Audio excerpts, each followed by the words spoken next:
Hello, I'm David Cantrill, Executive Director of Science at the Royal Botanic Gardens Victoria and Chair of the Steering Committee of the Bioplatforms Australia project Genomics for Australian Plants.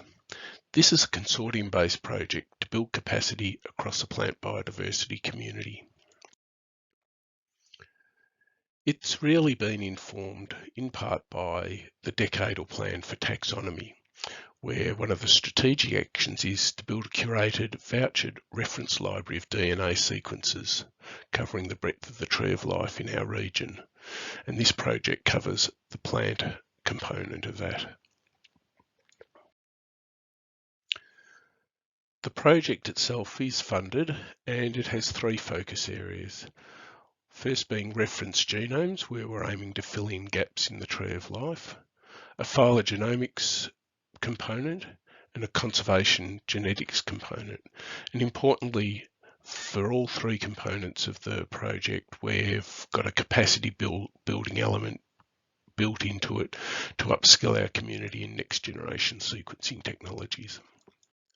The consortium itself is across the breadth of the country, covering herbaria, botanic gardens, university sector, and various other infrastructure and research agencies such as CSIRO, the Atlas of Living Australia, and the genome sequencing facilities. Based on gaps in our current knowledge of plant reference genomes, we've started a pilot phase where we've assembled 2 genomes and they're in publication. Third project we cancelled due to issues with the DNA. And we've recently moved on to phase 2 and phase 3, where we've got 7 further reference genomes in the process of being assembled or sequenced at the moment, and 2 further ones that are just beginning.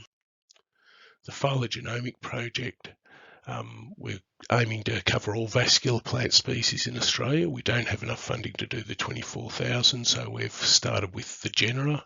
We're collaborating with PAFTOL on this as well, and we've had our first data cut now with a taxa with about 2,000 OTUs in it, and we're just entering phase 2 where we're filling in the tree where there's greater lots of diversity, such as in acacia, Persoonia, and various other genera. The conservation genetics projects are looking to resolve species complexes where we believe there are taxa of conservation concern. There's 15 projects running in that at the moment, and they're at various stages from sampling to data analysis currently. Thank you very much.